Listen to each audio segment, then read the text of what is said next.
In Halloween of 2006, Deftones had released their fifth album, entitled Saturday Night Wrist. This is the follow-up album to their self-titled, but unlike their self-titled, this album was marred mentally, physically, and creatively due to the very long, stressful, ongoing process. In 2004, Maverick Records told the band to head back to the studio at the spot in Sacramento, California, due to the very poor sales from their last album.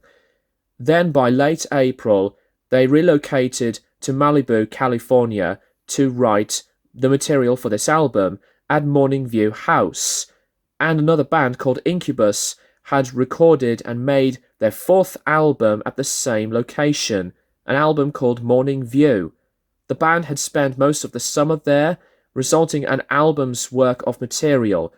Then the band decided to choose different producers, consisting people like Ken Andrews of Failure and Rick Ocasek of The Cars, but it did not plan out. Then for one whole week, the band worked with Dan the Automator.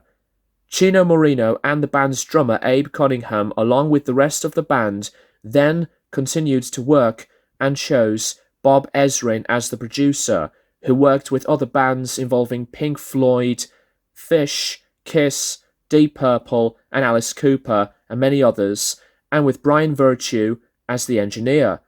The band then took a short break for 1 month to go on tour from San Francisco and ending in Hartford, Connecticut, where Bob Ezrin's studio was located. The recording of the album began in November, but tensions were rising between the band, Chino, and Bob.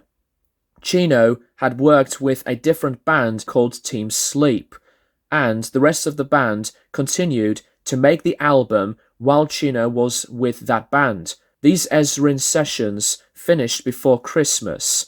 It's not available physically, but you can check it out on YouTube with early demo takes on some of the tracks and instrumental jams. In 2005, the next year, the band continued to work with Ezrin with Virtue at the spot, and some more of the songs were written. But Chino once again decided to take a break from recording in the spring to tour with Team Sleep, because they were releasing their debut album.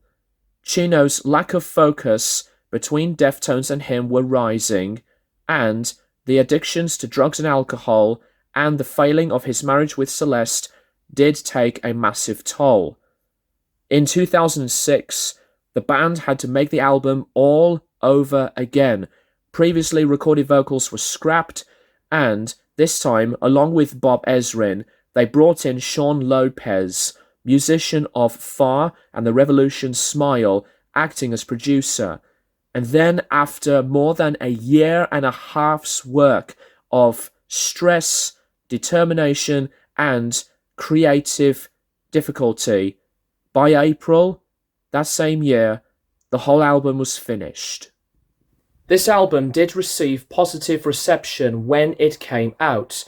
However, in terms of the later direction of the band, releasing different albums like Diamond Eyes to Koino Yokan, etc., over time, I will suspect that a lot of the fans of Deftones kind of overlooked this album. When this came out, no one was expecting something as different as this album, because I believe that Saturday Night Wrist, despite the chaos that it was going through from the making, mentally and personally, between the whole band and their producer, Saturday Night Wrist, I think, has been made with a very different sense of purpose. I remember very fondly that this was the album when I was fully discovering this band from the mid-2000s.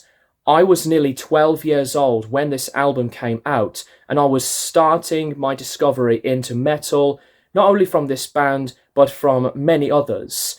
I do occasionally see the music videos from this album's era of Hole in the Earth and Mine, besides Back to School and Be Quiet and Drive Far Away, But when I was really diving into this band's material, I often think that Saturday Night Wrist has become one of my later, newer favourites in their discography. To make matters worse, unfortunately, the band's bassist Chi Cheng had been going through a serious car accident that left him in a brutal state of a coma. And I also remember the video and charity campaign of A Song for Chi. I did watch that video when that blew up with attention, and it was going very, very well. Then sadly, 5 years later, ever since that accident happened, Chi had passed away from a sudden cardiac arrest. So this would be even deeper of an album to think that this was the last album Chi had ever worked on with the rest of the band. I think Saturday Night Wrist has been bravely made, and I'm going to read out some of the lyrics to you from my CD of this album, because I do think about the lyrics over time the more I was discovering this. And it's no word of a lie, when I was working out in the gym, I actually was listening to this album as constantly as possible, instead of repeating the other favourites that I still do love from this band, like White Pony, Koi no Yokan, and Around the Fur, etc.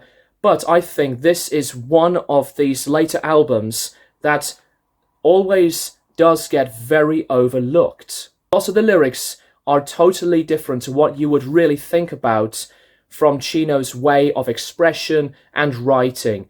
And this makes me think, when I listen to these other random tracks from earlier albums, say like Teenager from White Pony, and even Lucky You to Anniversary of an Uninteresting Event from their self-titled album, I question them as if they were like the very early starting points where the band had decided to experiment. Because when I listen to this album, this is anti-heavy, brutal, and most of the fans loved the band's music for that direction. But this album is totally the polar opposite. Besides that, we do hear some occasional heavier riffs in between from here on out on these different tracks. This is where the band have been finding themselves in a bigger sense of maturity. Hole in the Earth, the opening song, is, I think, where the lack of communication lies between Chino and the rest of the band. Hence, like the opening lyrics. Can you explain to me how you're so evil?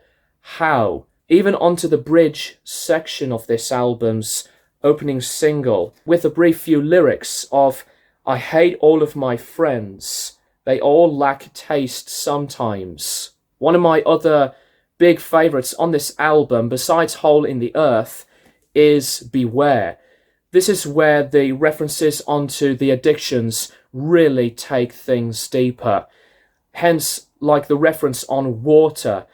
I don't know about you guys, but I think this is where the key reference to alcohol or even the drugs had to be referenced in that way. The lyrics are, beware the water, your teeth are dry and the wind blows. Fill cup, drink it, there you go, beware the water. Another highlight on this album, lyrically, is Cherry Waves. I believe that this was another pop at himself between the rest of the band.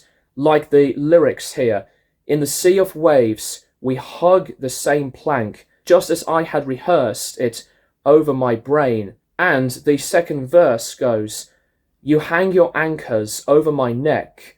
I liked at first, but the more you laughed, the crazier I came. Another one, which I think is more of an aggressive tangent, is the song Rapture. If you look at the bridge section lyrically on this one, it does say this, I know how you are now. You twist everything else around. Now you're effing with me. It's a waste of my time. The biggest difference lyrically is the sheer honesty and as well as the rawness that Chino decided to express himself. When I think about his vocals across this album, they are not only as really breathy and as quieter and very melodic, as I may add as well, but Chino's voice is where you can definitely feel the extreme emotions on pain and anguish. And what is also one of the best things about this album is the instrumentation itself. I know that a lot of the lyrics do a lot of the talking from whatever type of band in styles that we listen to, whether it's a concept album or not, but the music on this album definitely defines itself with a separate meaning. The music is like talking to us in these multiple directions. There's a lack of technicality, there's a lack of some of the heaviest stuff the band had made previously, like their self-titled album, which I think is their darkest and gloomiest sounding album yet. Saturday Night Wrist's music definitely changes things because it shows some more emotional and as a laid back but still as a confronting but comfortable sense from the way this album was made. And this separate behavior of that is amazing. Like on the instrumentation on their only instrumental track on here, after the single of Mine, the more I was talking about this album, and even when I listened to this album multiple times, the more I really start to appreciate it further and further. You may think otherwise, but I will say this. This has become one of my top 5 favorite Deftones albums. This is more or less like a ramble and with my own take on the album as a whole than a proper album review, but I am very interested to hear what you personally think of this album down in the comments below. Deftones had been moving things further along their whole journey ever since the eras from the 2000s and switching into lineup changes and exploring some more of this alternative shoegazy type of environments in their sound. Yes, White Pony is my favourite Deftones album, and it is one of my favourite albums of all time. Saturday Night Wrist has been reflective, nostalgic, and has been a journey by itself. So let me know what you think in your take of Saturday Night Wrist. By the way, I do apologise for the annoying lighting changes. It's been mild weather here. That's personally all I would like to address with my own vision and takes about Saturday Night Wrist. If you are one of those people that was totally indifferent originally, give this album another chance. Maybe you will think differently. Do you think that this would be a grower for you? Because it absolutely did grow on me. This album has aged incredibly well. Reflecting back, drummer Abe Cunningham had said about the making process, "We'd put out one record, Adrenaline, and no matter how well that record did, the label wanted another record. If everything else failed, we still had another record to make and put out. We'd toured and seen the world, and we came back juiced, stoked. The process was super quick. We'd been around 4-5 years before we'd been signed. We were in a really great place, just supercharged up to do it again for Around the Fur. But from that point on, I think making records for us became like pulling teeth, or what's worse than pulling teeth, maybe surgery with no anesthesia." Abe Cunningham still thinks Saturday Night Wrist was just the worst time that you could ever have, and here we are in a band, we're brothers, having a blast, and everything should be great, but it absolutely sucked. But we figured out that it was us making it suck. We were making it way harder than it needed to be. There were issues with certain things in our lives, and things getting picked up along the way, and all this crap. Chino had similar views. The album was fragmented in a really bad way. No one took the driver's seat there, so it was like no direction, and at the very end, there was all these pieces that you kind of had to stack them together and try to make an album out of it, and that's how it sounds to me when I listen back to it. Despite a lot from the tensions, the difficulty, and the mental health stages go between Chino and the rest of Deftones, I think the band has absolutely made a near perfect album. Thank you guys for watching, and I'll keep you guys posted for more videos in the near future.